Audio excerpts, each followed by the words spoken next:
संविधान की पृष्ठभूमि अभी तक हमने यह जाना कि जो अंग्रेजी प्रशासक था हमारे देश में आया और शासन करने के लिए बहुत सारे अधिनियमों को लागू किया, बहुत सारे अधिनियमों को बनाया और उन अधिनियमों को आगे बढ़ते बढ़ते हमने 1935 के अधिनियम तक करना है, क्या क्या काम करना है इस पर विचार विमर्श करने की आवश्यकता होती है।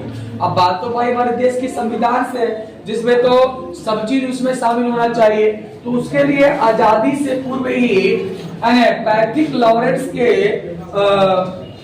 लॉरेंस के सहयोग से एक हमारे देश में कैबिनेट मिशन आया, जिसमें पैट्रिक लॉरेंस थे, अलेक्जेंडर थे, तो इन लोग आए और भारत को बोले कि भाई एक काम कीजिए, हमारे देश के प्रधानमंत्री जो है, इंग्लैंड के जो प्रधानमंत्री है वो बोल दिए हैं कि आपको 1948 तक आजादी मिल जाएगी, लेकिन आजादी देने से पहले आप अपना तो खुद का नियम बनाइए। अब शेर को पिंजरा से खोल दिए, शेर कैसे रहेगा पता नहीं, हम क्लास चालू कर दिए लेकिन क्लास कैसे चलेगा इसके बारे में पता नहीं, तो क्या क्लास चल पाएगी? नहीं चल पाएगी। ठीक उसी प्रकार से कोई भी देश को आजादी देने से पहले वहां का नियम बनाना बहुत जरूरी है। अगर नियम नहीं तय किया जाता है या नियम नहीं बनता है तो देश का संचालन नहीं हो पाएगा। आजादी देने से पूर्व अंग्रेज बोला कि एक काम कीजिए, आप पहले अपना संविधान बनाइए और उसके बाद हम आपको देंगे आजादी। तो पता ही था आपको, पहले बताया इतिहास में कि मुस्लिम लीग जो था भारतीय संविधान सभा में शामिल होने से साफ इनकार कर दिया। उनका मानना था कि हमारा संविधान जो है कुरान है, यानी शरिया से चलता है, वो जो कुरान की जो आयत है उसमें हम लोग कैसे रहेंगे उस प्रकार से चलेगा, यानी एक प्रकार का इस्लामिक पद्धति के बारे में बात कर रहा था। अब तो भाई अब तो सब तो इस्लामिक पद्धति को नहीं अपना सकता है, सब कुछ तो उसको नहीं मान सकता है। वो तो ऐसा होगा हिंदू है, सिख है, ईसाई है, सबका अलग धर्म है, अलग अलग है, और सब कुरान से थोड़ी चल पाएगा, कुरान से सब तो नहीं चल पाएगा। तो जरूरी था कि भाई कैसा संविधान हो जो धर्म निरपेक्ष लिखा हुआ है, बिमन रहा है। किसने किया था? हाँ, अगला स्टार मारिएगा एक और।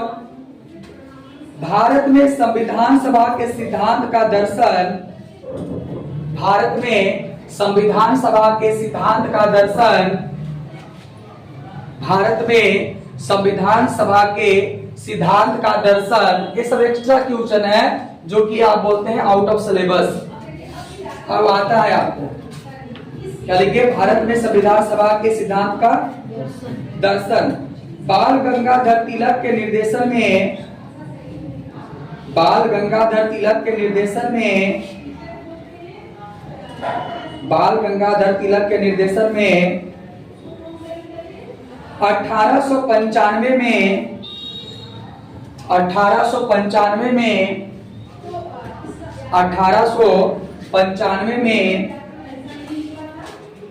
तैयार हुआ था, 1895 में तैयार हुआ था।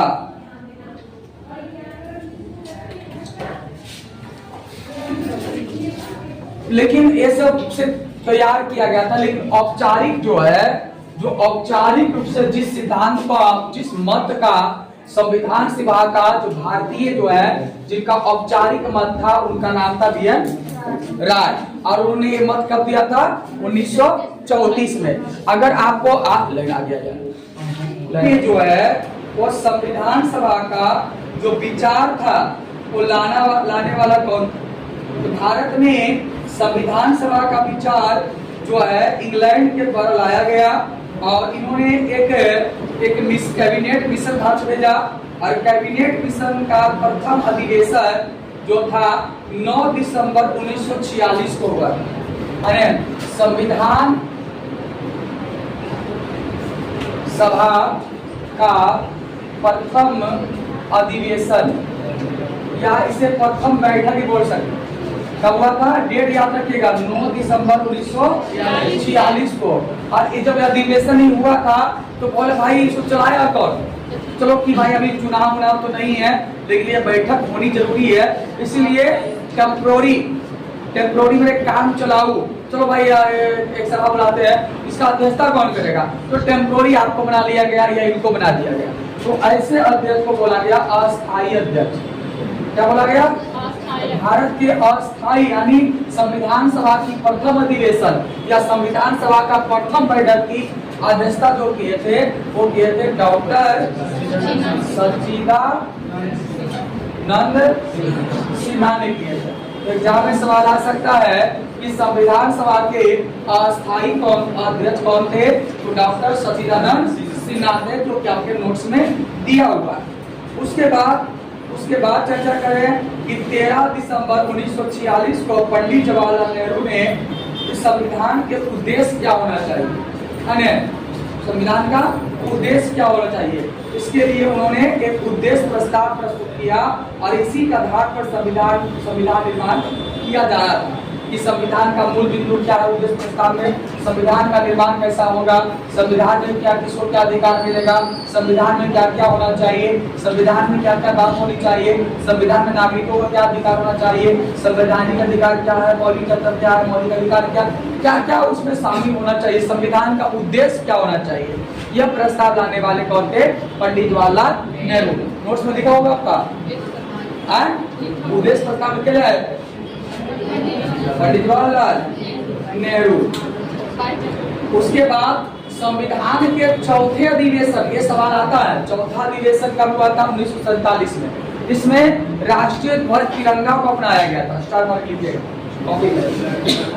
हाँ, बाकी सारा नोट्स में आपका लिखा हुआ है। संविधान के चौथे अधिवेशन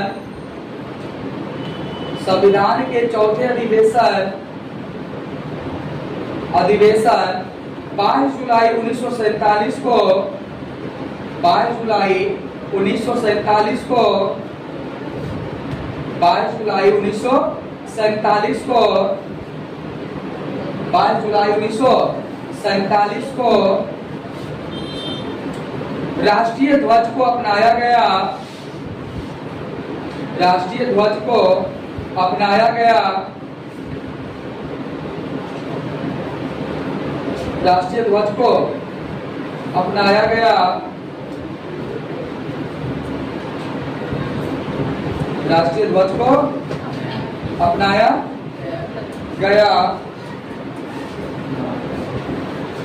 गया तथा 29 अगस्त 1947 को तथा 29 अगस्त 1947 को तथा 29 अगस्त 1947 को संविधान सभा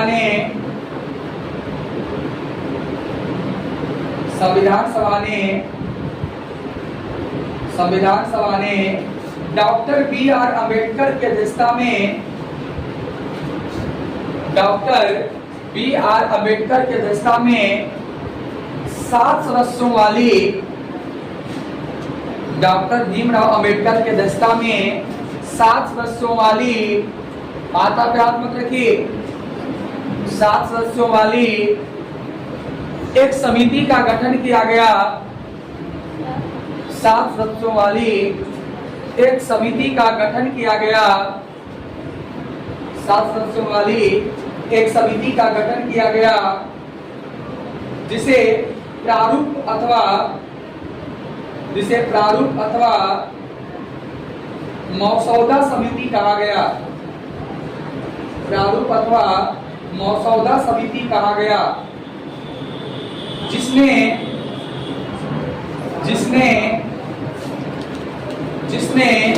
21 फरवरी 1948 को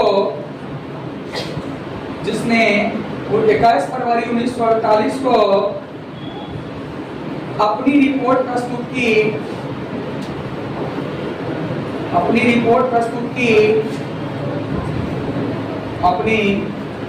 प्रस्तुत की जिसमें 35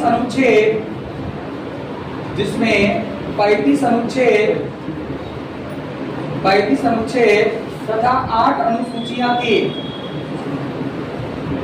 8 अनुसूचियां थी।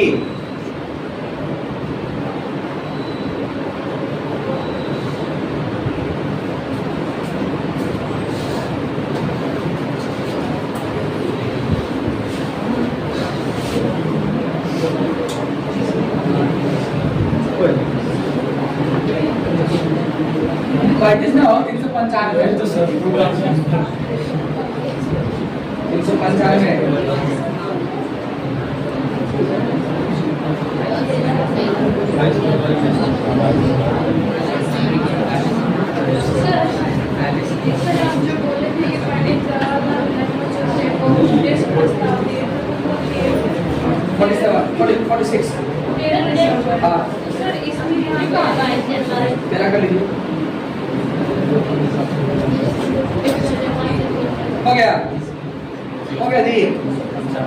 हाँ, तो भाई संविधान सभा की जो पहली बैठक थी वो कब हुई थी? 9 दिसंबर 1946 में दिल्ली के कॉन्स्टिट्यूशन हॉल में, जिसे आज हम लोग संसद भवन या केंद्रीय कक्ष कहते थे।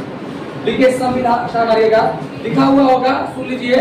जब हमारा संविधान बन रहा था तो संविधान सभा में सदस्यों की कुल संख्या 389 थी। नोट्स में लिखा हुआ है 389 थी, जिनमें 296 सदस्य ब्रिटिश भारत, यानी भारत वो भारत जो ब्रिटिश के अधीन था, जिसे अंग्रेजों ने आजाद किया था, और 93 सीट देसी रियासत, यानी वह रियासत जो ब्रिटिश सरकार के अधीन नहीं था लेकिन भारत में ही था और वह स्वतंत्र था और वहां पर राजा राज करते थे, वैसे रियासत को देसी रियासत कहते थे।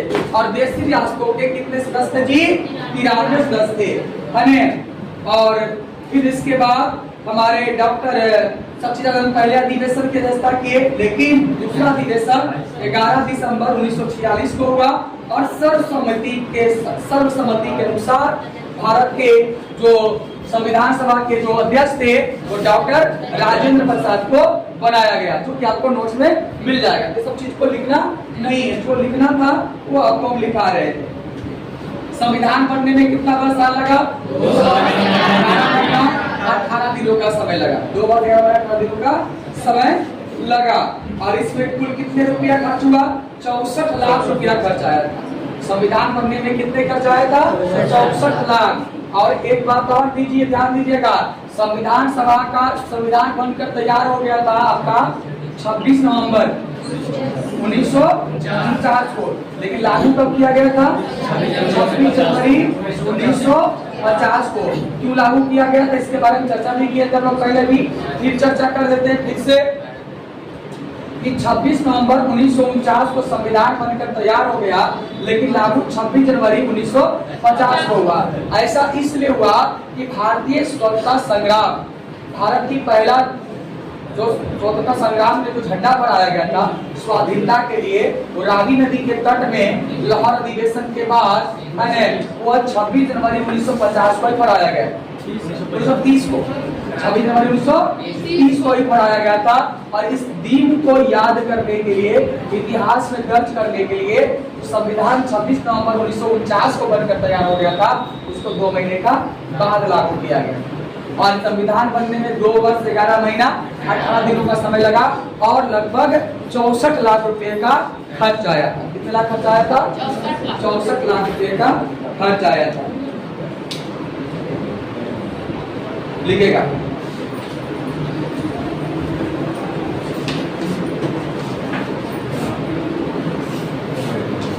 लिखे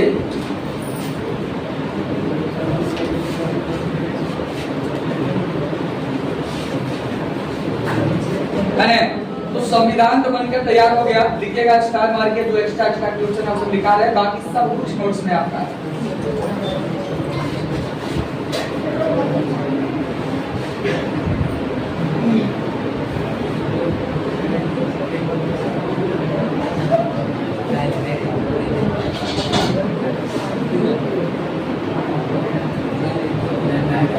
लेकिन भारतीय संविधान की प्रस्तावना को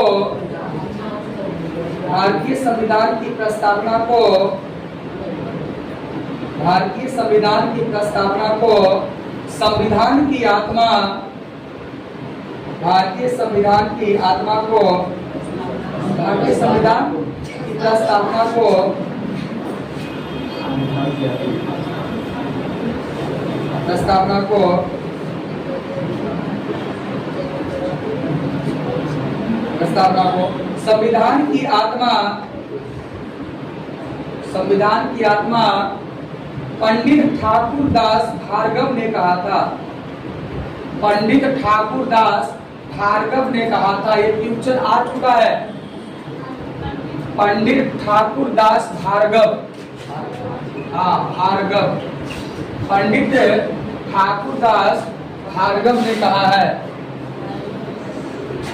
अब एक सवाल देखिए, इस सवाल से यहाँ क्या था कि संविधान की आत्मा किसे कहते हैं? संविधान की आत्मा किसे कहते हैं? संविधान के अनुच्छेद को, संविधान के भाग को, संविधान की अनुसूची को, या संविधान के प्रस्तावना को? प्रस्तावना। आइए जी, संविधान की प्रस्तावना को क्या कहते हैं? संविधान की आत्मा कहा जाता है। एक और लिखिएगा,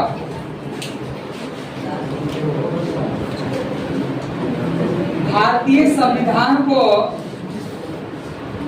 भारतीय संविधान को, भारतीय संविधान को भारत की राजनीतिक जन्म कुंडली, भारतीय संविधान को भारत की राजनीतिक जन्म कुंडली,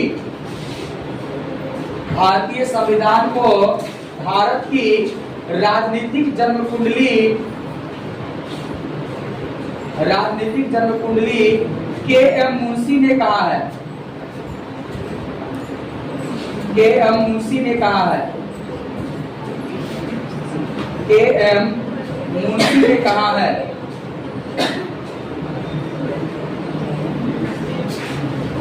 के.एम.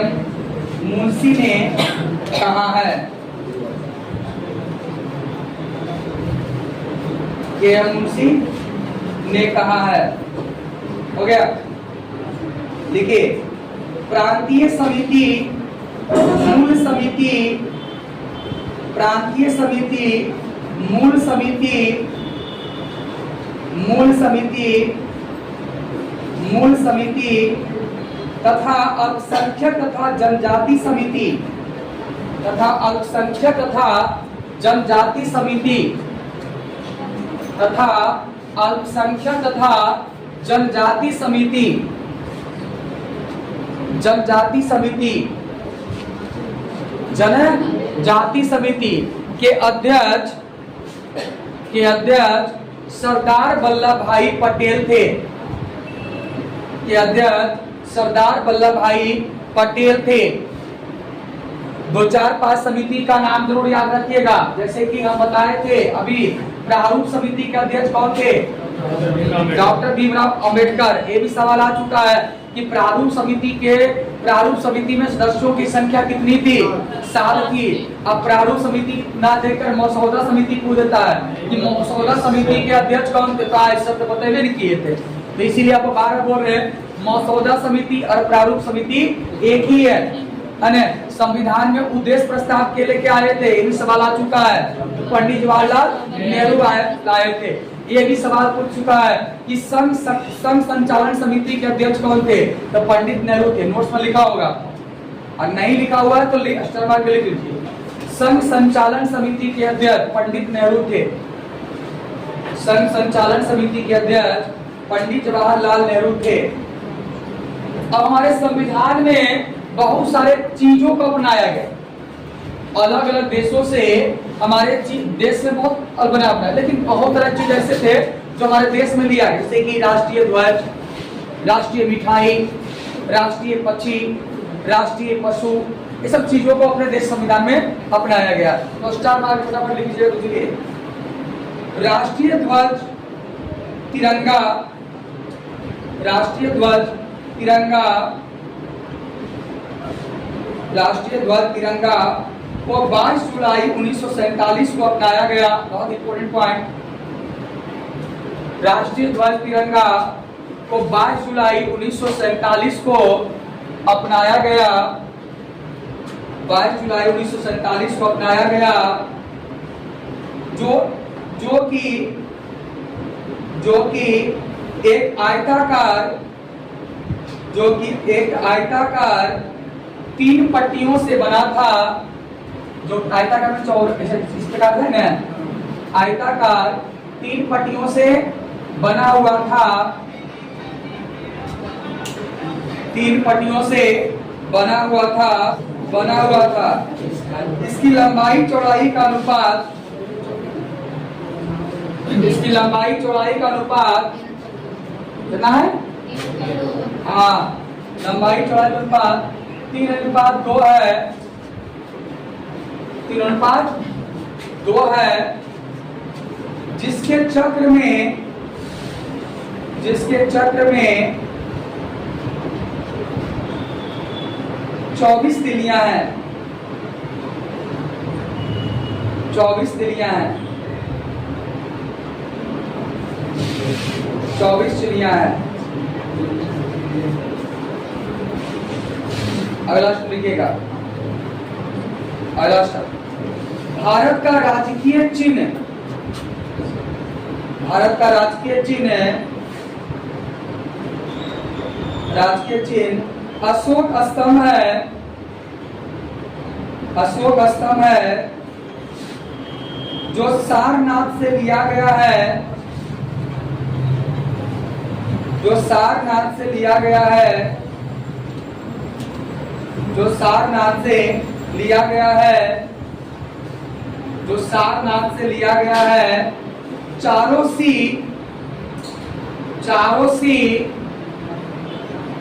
सी एक दूसरे की पीठ की ओर, चारों सी जो एक दूसरे की ओर, जो एक दूसरे की ओर, जो एक दूसरे की ओर पीठ किए हुए हैं, पीठ किए हुए हैं, एक दूसरे की ओर पीठ किए हुए हैं, जिसे 26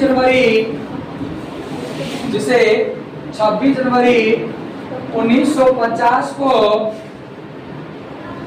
जिसे 26 जनवरी 1950 को अपनाया गया था। अच्छा, ये सवाल भी आ चुका है कि अशोक स्तंभ में जो सी है उसकी स्थिति क्या है? चारों सी का जो सर है एक दूसरे के सामने है, चारों सी का सर अलग अलग है, चारों सी का पीठ एक दूसरे के पीछे है, इस प्रकार से प्रश्न आ चुका है, इसलिए इसको इस प्रकार से हम आपको लिखाए हैं। जो भी लिखाया जा रहा है वो प्रश्न पूछा जा चुका है, कंफ्यूजन यानी हम ऐसे हैं तो हमारे एक ऐसे है, एक ऐसे और एक ऐसे, यानी चारों का पीठ क्या है? एक दूसरे के, हम ऐसे खड़ा है, हमारे बगल में ऐसे ऐसे और ऐसे, यानी चारों का पीठ चारों तरफ है ना, तो हम उसको देख सकते हैं ना वो, लेकिन पीठ एक तरफ है ना, और सबका सर इस प्रकार से गोल जैसा। आगे लिखिए, भारत का राष्ट्रीय गान, भारत का राष्ट्रीय गान 24 जनवरी 1950 को अपनाया गया। भारत का राष्ट्रीय गान 24 जनवरी 1950 को अपनाया गया।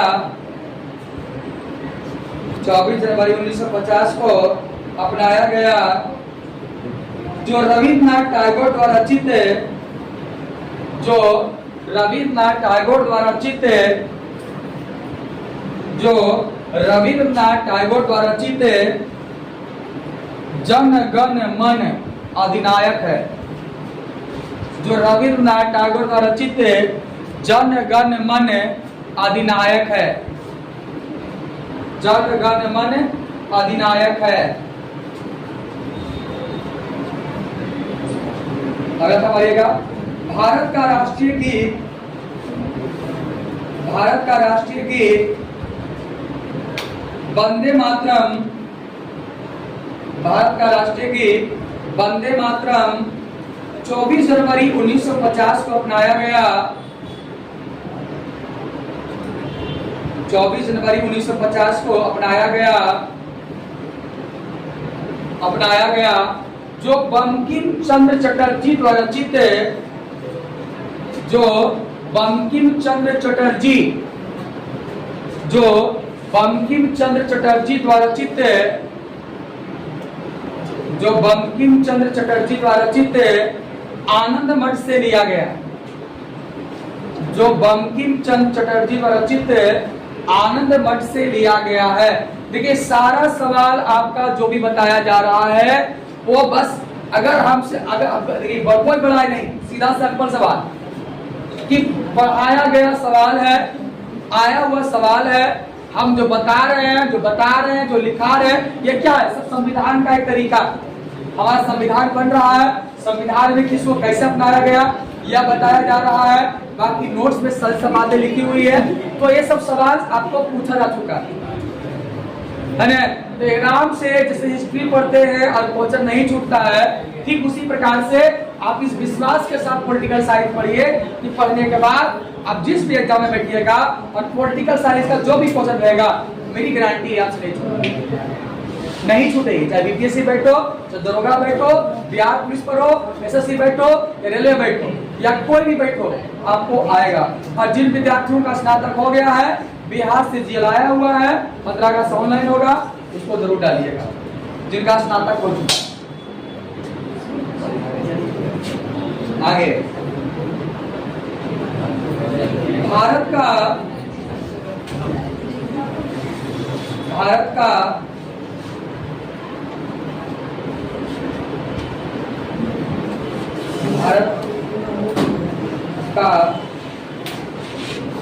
राष्ट्रीय पंचांग क्या है बताओ? हाँ, जो बोलता है कलेक्टर कौन है राष्ट्रीय? शक संबंध, पहले विक्रम संबंध था, भारत का राष्ट्रीय पंचांग संघ संबंध है, शक संबंध है, जिसे 22 मार्च 1957 को अपनाया गया। अब आता है कि राष्ट्रीय पंचांग को कब अपनाया गया जी?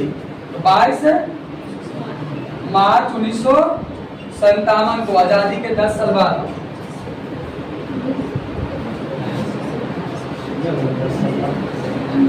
22 मार्च 1957।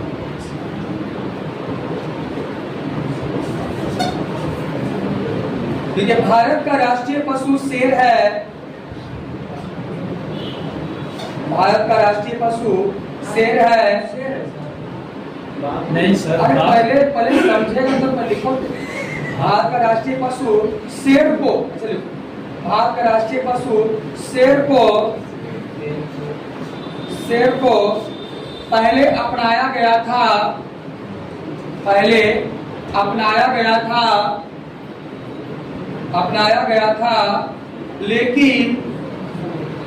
लेकिन देखो दो पता निकल जाएगा इससे। लेकिन बाघ संरक्षण अधिनियम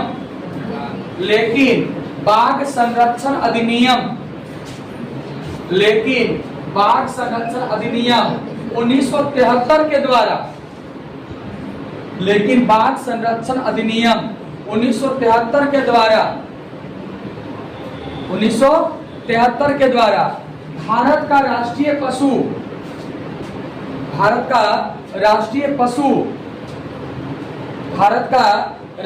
पशु शेर के स्थान पर बाघ कर दिया गया।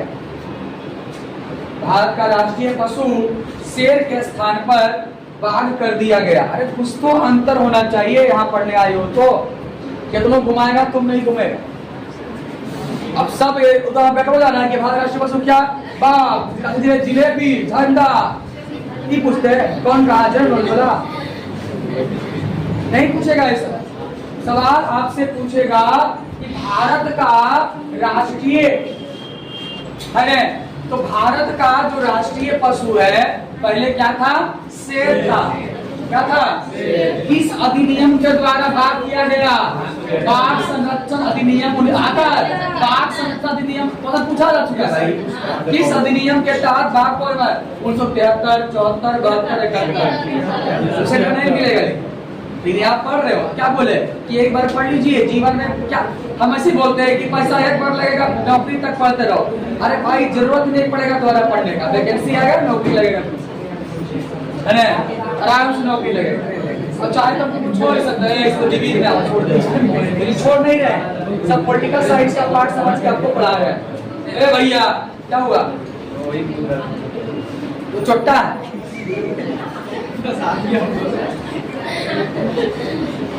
चलिए आगे लिखिए। भारत का राष्ट्रीय पक्षी, भारत का राष्ट्रीय पक्षी पावी क्रिस्टेस है। पावी क्रिस्टेस पावी क्रिस्टेसस है,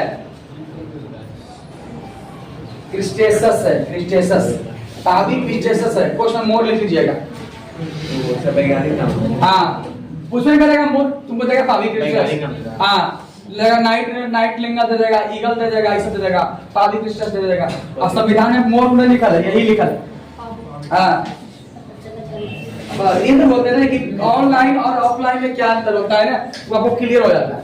अब तुम 1000 बार फुल वीडियो देखेगी, वही बतिया पावी क्रिस्टल।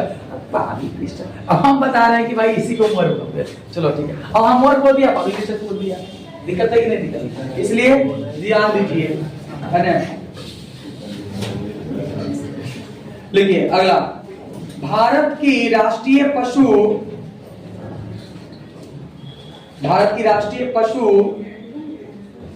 विरासत पशु,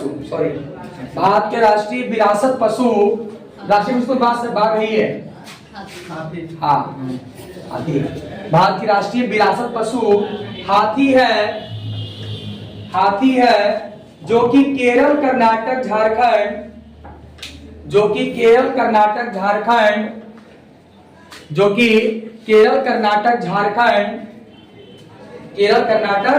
झारखंड एवं उड़ीसा राज्य का राजकीय पशु है। उड़ीसा राज्य का राजकीय पशु है।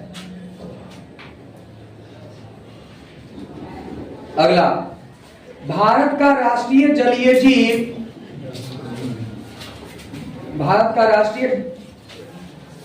जलीय जीव डॉल्फिन है।